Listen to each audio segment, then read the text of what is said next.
చెప్పండి అందరు గట్టిగా, చెప్పండి గట్టిగా, హల్లెలూయా, హల్లెలూయా. నిగ్రహ శక్తి ఉండాలి. ఏది చేయాలో అదే చేయాలి, ఏది చేయకూడదు అది చేయకూడదు. వాక్యం అనే అర్థంలో ఎప్పటికప్పుడు గమనించుకొని ఆ నిగ్రహ శక్తి మనకు ఉండాలి. సాతానుగాడు ఏదో ఒక దాంట్లో నిన్ను, మీరు చూడండి, మనుషుల జీవితాన్ని పాడు చేయడానికి కోసం పలు కార్యక్రమాలు. అంటే వైఫే అన్లిమిటెడ్ అంట. అసలు ఎందుకండి? స్క్రోల్ అంటారా షార్ట్స్ని? ఏంటండి చేత్తో ఇట్లా అంటా ఉంటారు. దానికి ఒక ముగింపు ఉందా? చెప్పాలండి. ఫోన్లో షార్ట్స్ అవి ఇవి చూస్తూ ఉంటారు, ఇలా అంటా ఉంటారు. ఇక అయిపోయిందనే వివరాలు వస్తుందో చెప్పండి? ఏదో ఒకటి వస్తూ ఉంటుంది. సరే అన్న, మన విశ్వాసం కాదని మేము అవన్నీ ఎందుకు చూస్తుంటే, సరే నీ బొమ్మలు చూస్తున్నావేమో, ఏనుగు బొమ్మ, కుక్కల బొమ్మ. అన్న నేను వేరు వేరే కార్యక్రమాలు చూడన్నా, ఏనుగుల బొమ్మల్ని, కుక్కల బొమ్మల్ని, పంది బొమ్మల్ని, అర్థమైందండి, బొచ్చు కుక్కల్ని, ఏంటండి గాడిదల్ని, ఇవే నేను చూసేది. జంతు శాస్త్రం అనమాట. అంటానే ఉన్నారనుకోండి, టైం అంతా వేస్ట్ అయిపోట్లా. ప్రభు కోసం నీవు ఫలించాలి కదా, దాంట్లో ఫలభరితమైన జీవితం అని. దానికి ఒకవేళ అంతు అనేది ఉందా, దానికి ఒక ముగింపు ఏమైనా ఉందంటే అంటా ఉంటే పోతానంటే, ఏదో ఒక విషయాలు నేను బిజీని చేసి, ఏదో ఒక విషయంలో నేను ఉంచేసి, ప్రేమైన వారు దేవుని సమీపించకుండా, దేవుని సన్నిధిలో నీవు ఫలించకుండా, ఒకవేళ ప్రియులారా అలాంటి కార్యక్రమాలు ఉన్నావేమో, ఈరోజు తీర్మానం చేసుకుని వాటికి దూరంగా మనం పారిపోవాలి. స్తోత్రం చెప్పండి అందరు గట్టిగా, హల్లెలూయా. చెప్పండి గట్టిగా, హల్లెలూయా. కొంతమంది అనుకుంటారు, అన్నా నేను బలవంతుడన్నా, నేను ఏదైనా జయిస్తాను. ఎంత బలవంతుడైనా శరీర సంబంధమైన కార్యక్రమాలు, పాపం నేను పడగొట్టడానికి, పాపం నేను బలహీనపరచడానికి కోసం వెంటాడుతుంది. జాగ్రత్త పడి అది నిన్ను బలహీనపరిచే విషయం అంటే అక్కడ నువ్వు దూరంగా పారిపోవడమే. ఆమేన్ చెప్పండి అందరు గట్టిగా. శాంసను నేను బలవంతుడు అనుకున్నవాడు. ఆ పట్టణానికి ఏంటంటే ఒక పురద్వారం, ఆ పట్టణానికి ఏంటంటే ఒక మెయిన్ గుమ్మాలు ఉన్నాయండి. ఆ గుమ్మాన్ని విరిచేసి తన భుజాల మీద పెట్టుకుని వెళ్ళిన బలవంతుడైన, సింహాన్ని చీల్చిన బలవంతుడైన, ఒక గాడిద ఎముకను తీసుకుని 1000 మందిని హతమార్చిన వీరుడైన, 300 నక్కలను పట్టుకొని వాటి తోకల్ని కలిపి ఫిలిష్తీయుల యొక్క పొలాలన్నిటిని కూడా తగలబెట్టేసిన ఘనత అయింది. అలాంటి శాంసన్ ఏంటండి దెలైలా ఒళ్ళో పడుకొని ఇన్స్టాగ్రామ్లో పోస్ట్ పెట్టాడు, మీ అండ్ దెలైలా. అనుకోలేదు కదా, నేనేమైనా జాయిన్ చేస్తాను, ఆఫ్టర్ ఆల్ ఈ దెలైలా నన్ను ఏం చేస్తుంది? అర్థమైందండి. కానీ ప్రియులరా, చూస్తుండగానే శత్రుల చేతిలో దొరికాడు, కళ్ళు ఊడబెరికేశారు. శత్రుల మధ్యలో ఒక ఆట వస్తువుగా మారిపోయాడు. కనుక యవనస్తులారా, యవనేచ్ఛలకు దూరంగా, అది నీ జీవితాన్ని పాడు చేసే పాపం అంటే, నీ జీవితాన్ని నష్టపరిచే కార్యాలంటే దాని నుండి నీవు దూరంగా దాంతో కూర్చొని వాదించొద్దు. ఎందుకు నన్ను ఫాలో అవుతున్నావు వాదించొద్దు. అక్కడ నుండి దూరంగా వెళ్ళిపోతూ ఉండాలి, అంతే. స్తోత్రం చెప్పండి గట్టిగా, హల్లెలూయా. ప్రేమైన వాళ్ళారా, దావీదు చరిత్ర మనం చూస్తే అందరు యుద్ధ భూమిలో ఉంటే ఈయన మిద్దె మీద తిరుగుతున్నాడు. అందరు యుద్ధ భూమిలో ఉన్నాడు, ఈయన మిద్దె మీద తిరుగుతున్నాడు. ఒక రాజు చూడరాని దృశ్యాన్ని చూశాడు, చేయరాని పాపం చేశాడు. ఆ పాపం తర్వాత దాన్ని చాలా మేనేజ్ చేశాడు. మీరు తర్వాత దావీదు చరిత్ర చదవండి, అర్థమైందండి. లెటర్ పంపించాడు, ఊరియాని రమ్మని చెప్పాడు, ఇంటికి పంపించాలని ట్రై చేశాడు. చాలా చాలా చాలా చాలా ప్రయత్నాలన్నీ కూడా చేశాడు, చాలా మేనేజ్ చేశాడు. కానీ ప్రియులారా, దేవుడు చూస్తూనే ఉన్నాడు. Praise the lord. ఒక తప్పు జరిగిన తర్వాత, ఒక పొరపాటు జరిగిన తర్వాత నువ్వు చాలా మేనేజ్ చేయొచ్చు. జరగరాని నష్టం జరిగిన తర్వాత చాలా మేనేజ్ చేసి ఊరియాని చంపించేశాడు. ఊరియాని చంపేంత వరకు కూడా ఏంటంటే దావీదుకి ప్రశాంతత లేదు. ఊరియాని చంపేశాడు. అంత ఓకే అనుకున్నాడండి. వెంటనే ప్రవక్త ద్వారా దేవుడు మాట్లాడాడు. సరే, ఒక ఊరియాని చంపాడేమో కానీ దావీదు ఇంట్లో 4 కుమారులు చనిపోయారు. చేసిన పాపం మనం ఏమైతే విత్తుతామో చెప్పాలి, ఏమైతే విత్తుతామో చెప్పాలి. ఏం విత్తుతామో నీవే తీర్పు తీరుస్తావో నీకు అదే తీర్పు తీర్చబడుతుంది. మంచిని పంచామనుకోండి, మంచి తిరిగి వస్తుంది. చెడును విత్తామనుకో, ఖచ్చితంగా అది ఒకరోజు ఆ చెడు వస్తుంది. విత్తేటప్పుడు కొద్దిగానే విత్తుతాం, కూర్చుకునేటప్పుడు ఎక్కువగా కూర్చుకుంటాం. మంచి అయినా కొంచెం మంచి చేశారనుకోండి, ఎక్కువ మంచిని కూర్చుకుంటారు. కొంచెం చెడును మీరు విత్తారనుకోండి, ఆ చెడు కూడా కొంచెంగానే తిరిగి రాదు, అది బలంగా తిరిగి వస్తుంది, ఒక పంటగా తిరిగి వస్తుంది. చూడండి, ఆయన ఒక ఊరియాను మాత్రమే కుయుక్తిగా చంపేసే లేడని అనుకున్నాడండి. కానీ దానికి ఏదైతే విత్తాడో దాన్ని పంట కోసుకోవాలి. కాబట్టి ఒక సమయం వచ్చినప్పుడు తన ఇంట్లో 4 కుమారులు చనిపోవలసిన పరిస్థితి వచ్చింది. అంతేకాదండి, ఆ సమస్య అంతటితో మిగిలిపోలా. క్రొత్త నిబంధన, దావీదు చరిత్రకు క్రొత్త నిబంధనకు ఎన్నో సంవత్సరాలు గడిచిపోయిన తర్వాత, చూడండి, వందల సంవత్సరాలు గడిచిన తర్వాత బైబిల్లో మనం చదివితే ప్రియులరా, చదవండి మా మాట, మత్తయి సువార్తలో ఉంటుంది. చదవండి మత్తయి సువార్త మొదటి అది 6వ వచనం. ఊరియా భార్యగా ఉండిన ఆమె యందు, చూడండి, యెషయి దావీదును కనెను, ఊరియా భార్యగా ఉండిన ఆమె యందు దావీదు సొలొమోను కన్నాడంట. అర్థమైందండి? ఈయన అనుకున్నాడు, దావీదు అనుకున్నాడు, బత్షెబ నా భార్య అనుకున్నాడు. చూడండి, ఎన్నో సంవత్సరాలు గడిచిన తర్వాత పరిశుద్ధాత్మ దేవుడు ఎలా రాశాడు చూడండి. ఊరియా భార్యగా ఉండిన ఆమె యందు దావీదు సొలొమోను కన్నాడు. ఆ నింద అనేది వెంటాడుతూనే ఉంది. యవనస్తులారా, యవన కాలంలో మనం చేసే చిన్న పొరపాట్లే కావచ్చు, చిన్నవి కానీ పెద్ద కావచ్చు, లైఫ్ లాంగ్ అది మనల్ని వెంటాడుతూనే ఉంటుంది. అందుకొరకు ఒక నిర్ణయం తీసుకునేటప్పుడు ఆచి తూచి అడుగులేస్తే మంచిది. దావీదు దేవునికి ప్రియమైన వాడే, దావీదు దేవుని హృదయానుసారుడైన మనుషుడే, దావీదు మంచి వర్షిప్ లీడరే, దావీదు దేశం కోసం దేవుని కోసం ఎన్నో ఘనమైన కార్యాలు చేసిన వాడే. కానీ దావీదు చేసిన పాపం తరతరాలుగా దానికోసం ఏడ్చాడు, పశ్చాత్తాపడ్డాడు, ప్రలాపించాడు. బైబిల్లో మనం చూస్తున్నాం. చూడు, కొత్త నిబంధనలో పరిశుద్ధాత్మ దేవుడు వంశావళి రాయించేటప్పుడు దావీదు భార్య అయిన బత్షెబ ద్వారా సొలొమోను పుట్టాడని రాస్తే సరిపోయేది కదండి. కానీ ఊరియాకు భార్యగా ఉన్న ఆమెతో సొలొమోను కన్నాడు. నింద మనల్ని వెంటాడుతూ ఉంటుంది. కనుకనే ప్రియమైన వాళ్ళారా, తీర్మానం చేసుకోవాలి. యవనస్తులు కూడి గనుక చెప్తున్నాను, యవనేచ్ఛలకు దూరంగా పారిపోండి. ప్రైజ్ ది లార్డ్, హల్లెలూయా. సమయం వస్తుంది, వివాహం సకాలంలో జరగాలి. వివాహం నేను కాదంటలేదు, దైవ చిత్తానుసారంగా. ఇంకొంతమంది ఉంటారు 50 ఏళ్ళు వచ్చినా కూడా దైవ చిత్తానుసారం అని ఎదురు చూస్తుంటారు. ఏ సమయంలో జరిగే వివాహాలు ఆ సమయంలో జరగాలి. Praise the lord. అట్లని ప్రియులారా, కాలానికి ముందే కాళ్ళు దువ్వుతూ దేవుని చిత్తాన్ని తెలుసుకోకుండా పాపలు పడిపోయే ప్రమాదాలు ఉంటాయి. కనుక యవనస్తులు జాగ్రత్త పడాలి. ఇంకొక మాట కూడా చెప్తాను యవనస్తుల గురించి. ప్రసంగి గ్రంథం 11వ అధ్యాయము, 11 9 10.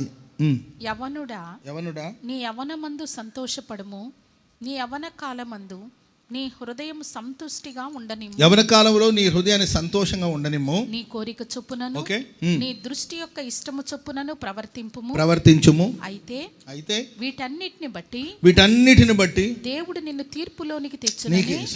నా ఇష్టం అంటున్నారు కదండి. హలో యవనస్తులారా, నా ఇష్టం అంటున్నారు. ఓకే, ఇష్టంగా ఉండండి. కానీ వీటన్నిటిని బట్టి ఒకరోజు తీర్పులోనికి ప్రభు తీసుకొస్తాను. నా ఇష్టం, నా చదువు నా ఇష్టం, నీవెవరు నాకు చెప్పడానికి అని తల్లిదండ్రులను ఎదిరించడం, దైవ సేవకులను ఎదిరించడం, నా ఇష్టం వచ్చినట్లు ఉంటాను, ఎవడు నాకు చెప్పాల్సిన అవసరం లేదు అంటావా? ఉండు. కానీ వీటన్నిటిని బట్టి ఒకరోజు తీర్పులోనికి రావాలి. చదవండి మా. లేత వయసును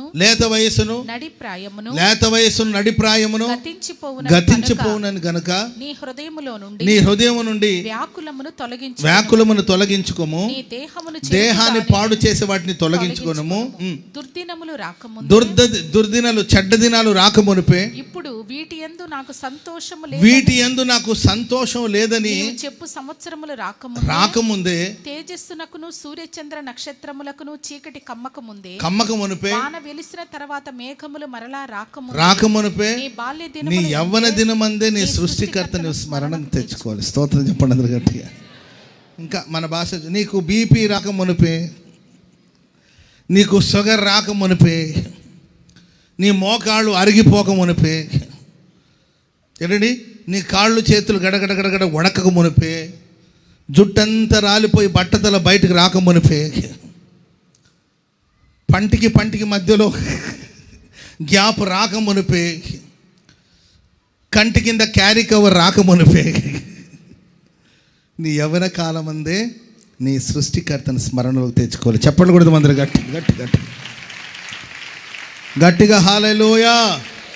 ఒక రోజు వస్తుందండి, అప్పుడు వీటి యందు నాకు మనసు లేదు, వీటి యందు నాకు సంతోషం లేదని రోజు రాకమునిపే యవనస్తులారా, ఒకటి యవనేచ్ఛలకు దూరంగా పారిపోవాలి. రెండోదికి యవనస్తులారా, నీ యవ్వన కాలమందు నీ సృష్టికర్తను స్మరణకు తెచ్చుకోవాలి. ఏది 70 ఏళ్ళు వచ్చిన తర్వాత, 80 ఏళ్ళు వచ్చిన తర్వాత అప్పుడు శేష జీవితం యేసయ్య కోసం అనడం కాదు. నా కొరకు నీతి కిరీటం ఉంచబడి ఉందంటే, ఏ కిరీటం ఉండదు నీకు 80 ఏళ్ళ వయసులో ప్రభు దగ్గరికి వస్తానంటే. నీ యవ్వన కాలం అందే దేవుడు ఈ లోకంలో గొప్పగా వాడుకున్న ప్రతి పాత్ర యవ్వన కాలంలోనే ప్రభు చేతికి వచ్చింది. స్తోత్రం చెప్పండి గట్టిగా. యవ్వన కాలం, యేసుక్రీస్తు వారు కూడా తన యవ్వన రక్తాన్ని మన కోసం చిందించారు.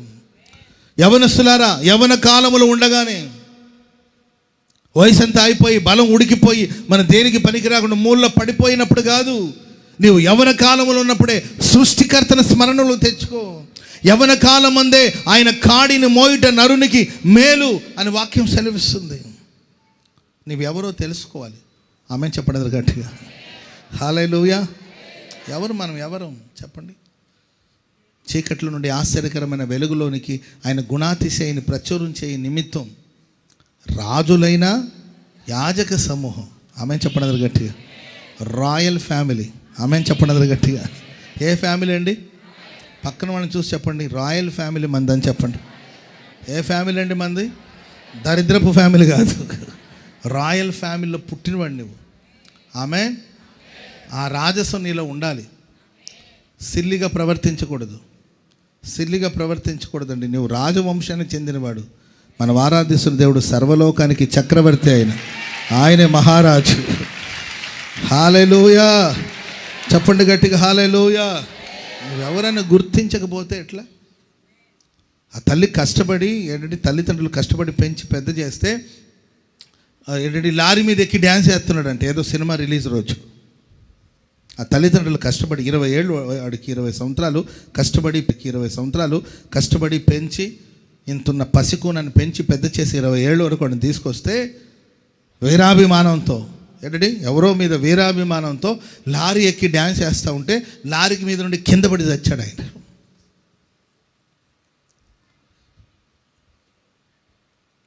ఎవరు నీవెవరివి? నీ స్థాయి ఏంటి? నీ స్థితి ఏంటి? నిన్ను పిలిచిన పిలుపేంటి? ఇద్దరు ప్రార్థనకు వచ్చే అబ్బాయిలు కొట్లాడుతున్నారు ఇంట్లో. ఇద్దరు ప్రార్థనకు వస్తారు. ఇద్దరు అబ్బాయిలు ప్రార్థనకు వస్తారండి. ఉంటారు ఇక్కడెక్కడ ఉండుంటారు. చర్చ అస్సలు మానరు. ఆ కుర్రోళ్ళు ఇద్దరు గొడవలు పడుతున్నారు, పోట్లాడుకుంటున్నారు. దేనికోసం రా పోట్లాడటం అంటే, ఈయనొక హీరోకి వీరాభిమాని అంట, వాడొక హీరోకి వీరాభిమాని అంట. వీడి సినిమా రిలీజ్ అయిందంట, వాడి సినిమా రిలీజ్ అయిందంట. 100 డేస్ ఆడుతుందని వీడు, 100 డేస్ ఆడుతుందని వీడు.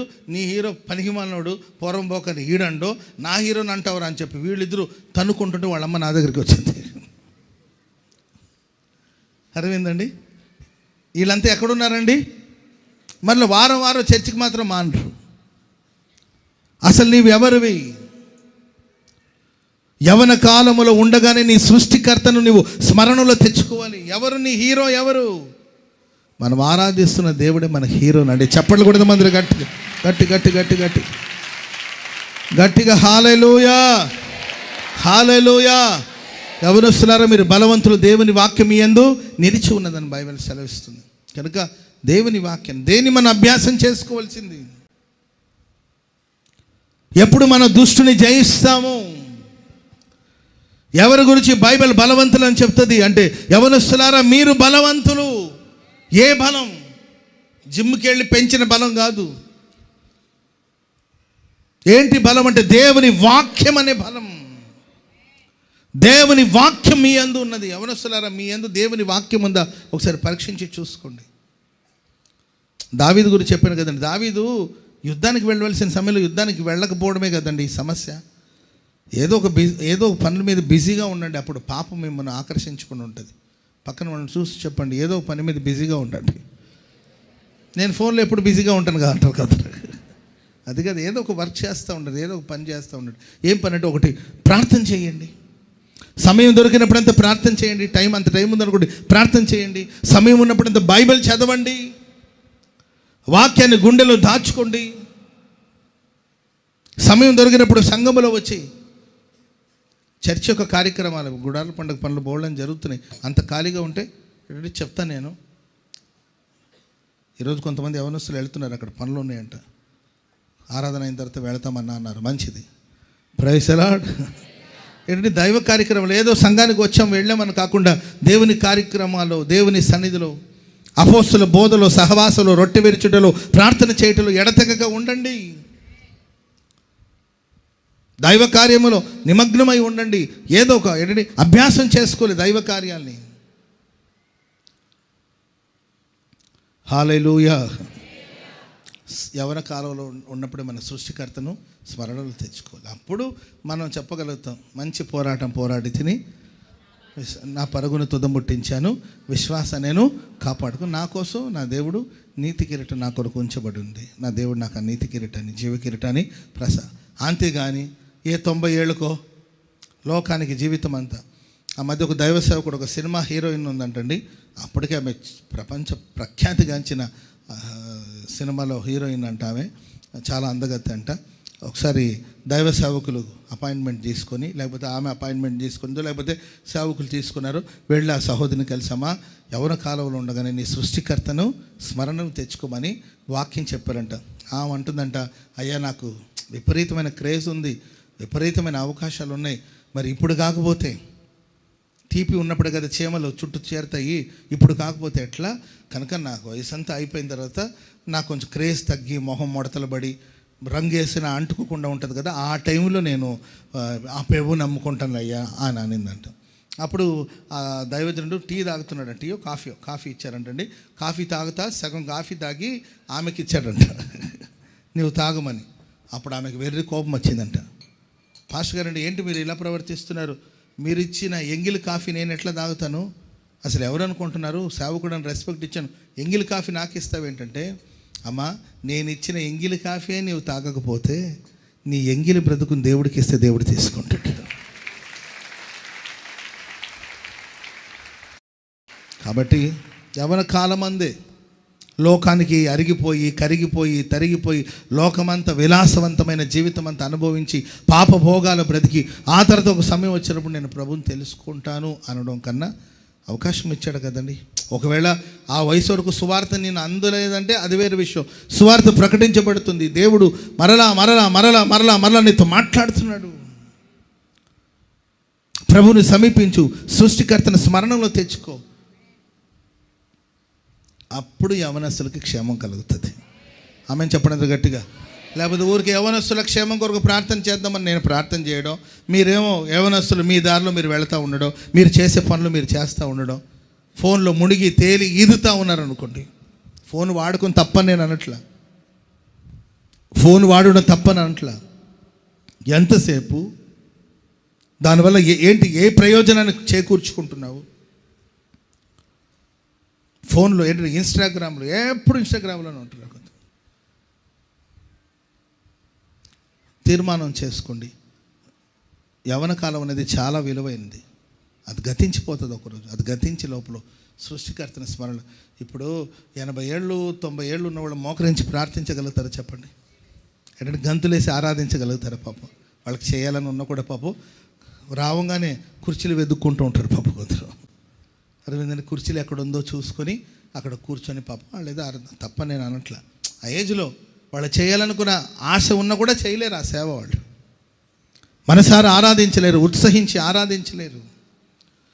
సో నీ యవన కాలంలో ఉన్నప్పుడు ఎల్లప్పుడూ సృష్టికర్త, నేను సృష్టించిన సృష్టికర్త ఎవరు, నీవెవరు, అసలు ఎవరి బిడ్డవు నీవు, ఎవరి సొత్తు నీవు? పెద్ద ధనవంతుడి కొడుకు ఒకడు రోడ్డు మీద అడుక్కుంటున్నాడు. ధనవంతుని కొడుకు రోడ్డు మీద అడుక్కుంటున్నాడు. ఏంటంటే ఆడికి తెలీదు ఆయన ఎవరు కుమారుడో తెలీదు. మైండ్ సరిగ్గా పనిచేసినట్లేదండి. అందుకే రోడ్డు మీద అడుక్కుంటుంటే ఎవరు వచ్చి సోరే బాబు నువ్వు పలానా వాళ్ళ అబ్బాయి కదా అని చెప్తే, అవునా నాకు తెలియదేదంటే అప్పుడు తీసుకెళ్ళారు అనమాట. నీవెవరో నీకు తెలియనప్పుడే దుర్మార్గమైన పనులు, దుష్టక్రియలు ఇవన్నీ కూడా నీలో జరుగుతూ ఉంటుంది. అందుకొరకే నీవెవరో తెలుసుకొని యవనేచ్ఛలకు దూరంగా పారిపోగలిగితే యవనస్తులందరికీ దేవుడు క్షేమాన్ని కలుగు చేస్తాడు. ఆ తీర్పుని గురించి మాట్లాడినప్పుడు వెనువెంటనే తన మనస్సును మార్చుకొని గోనెపట్ట కట్టుకొని గోనెపట్టు మీద కూర్చొని ఆయన వినయంతో దేవుని సెలవు కన్నీళ్లు విడిచి ప్రార్థన చేశాడు.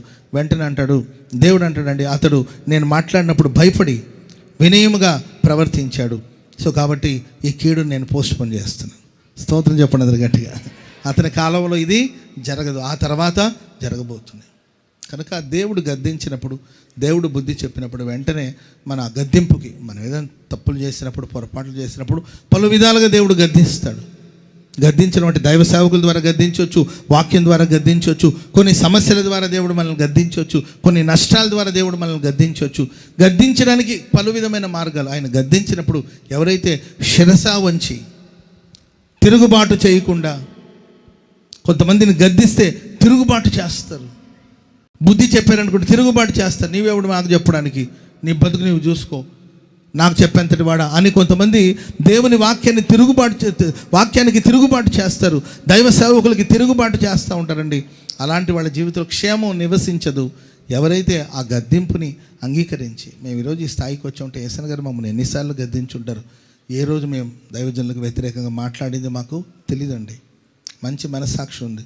కొన్నిసార్లు అపార్థాలు చేసుకొని అన్నకు వివరాలు తెలియదు కదండి. ఒక్కొక్కసారి తెలియకుండా, కొన్నిసార్లు రైటో రాంగో తెలియకుండా కూడా కొన్నిసార్లు అన్న సందర్భాలు ఉన్నాయి. అయినా వాటిని మేము తీసుకున్నాం. అన్న ఏం చేసినా మన మంచి కోసమే చేస్తాడు.